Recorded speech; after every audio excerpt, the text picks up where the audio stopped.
happened to Teresa, the 6x8 cell, and by the way, the night you were getting the calls, I was also getting calls, but didn't end up the same way yours did.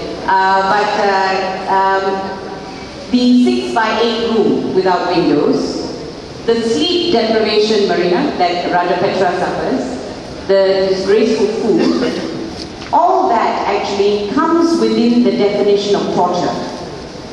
There is a United Nations Convention in relation to torture. If you look at the definition in that convention, all these things amount to torture. You don't have to call it anything else. It is that and nothing else. It is torture. Not allowing him to sleep and waking him up every hour, it amounts to torture. So we are not signatories to that convention, but that doesn't mean we can carry on committing acts of torture.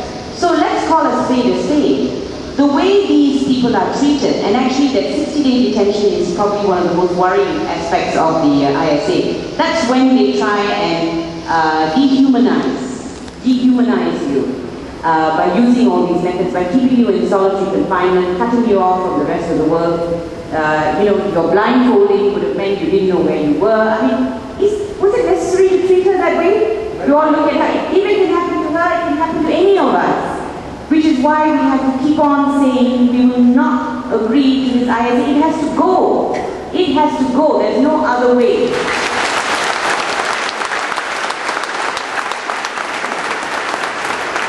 Now let's look at what Raja Petra is accused of the articles. We've all read those articles, right? We've all read Raja Petra's writings and things he's been doing for years. Okay? These are things that are in the public domain.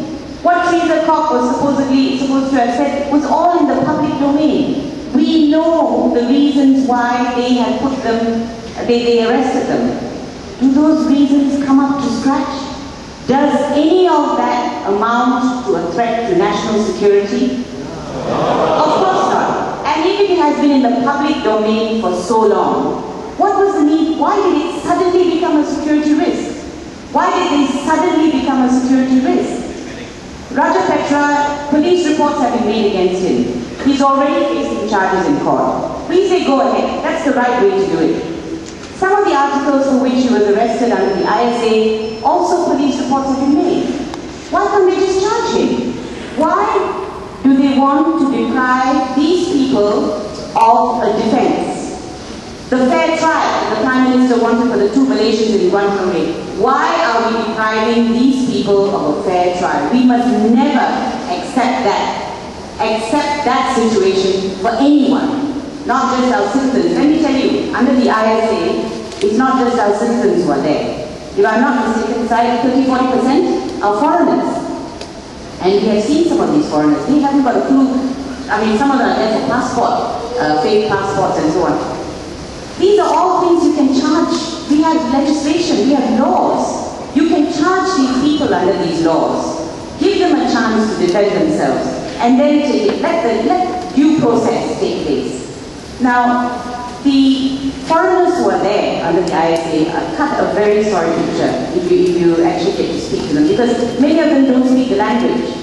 Can you imagine you're in a foreign country and you were suddenly called up? And that's why I pray that all those who come on and say, use the ISA against X, use the ISA against Y, I hope one day when they're overseas and they lose their passports, something like that happens. Because when it happens to you, then you will know what it means.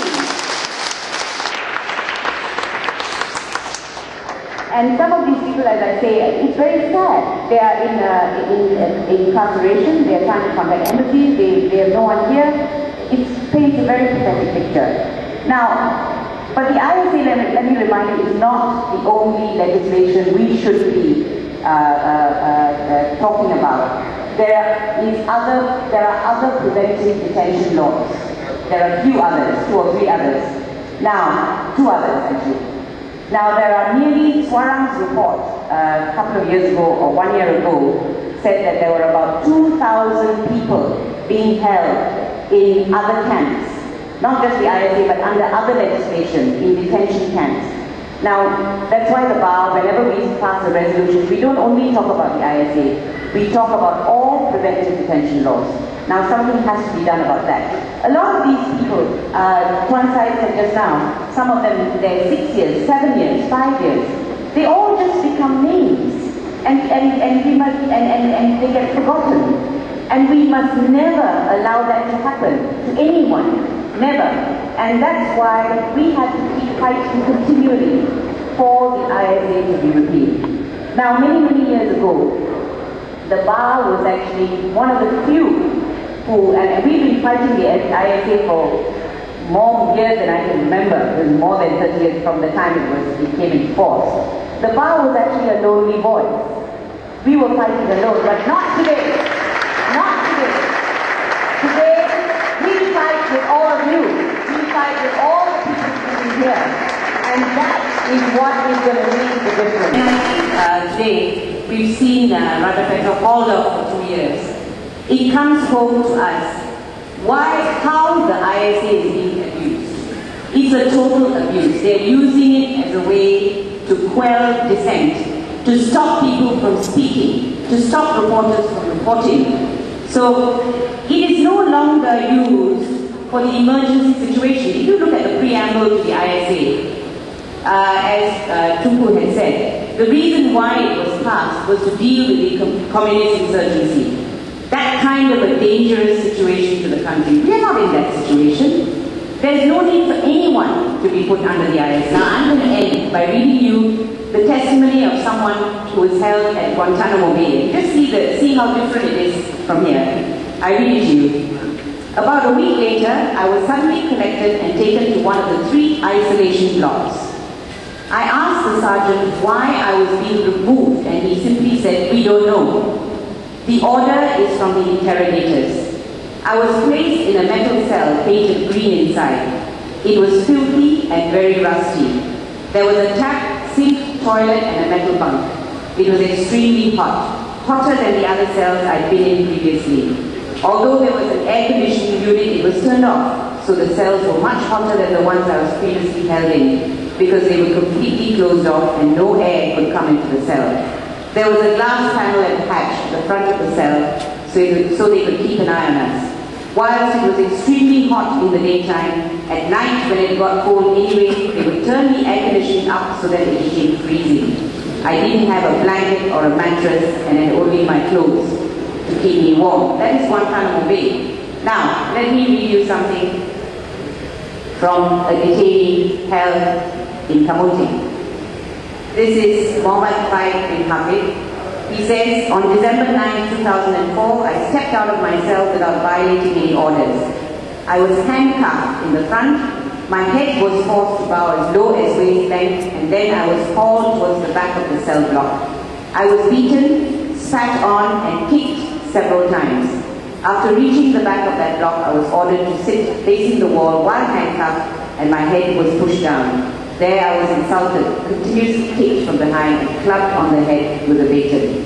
And then he goes on. And of course you know about the case where the judge ordered a large sum of money because of the acts of torture inflicted on the detainees. Now let me tell you, many years ago, the treatment of the ISA detainees was far worse, much worse. And in fact there was much more secrecy shrouded.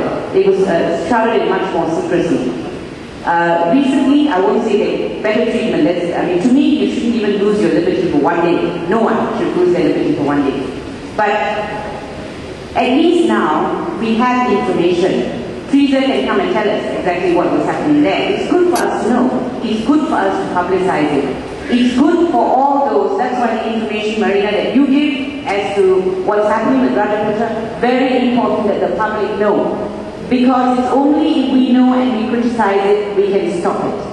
Because even if people have to be held under the ISA,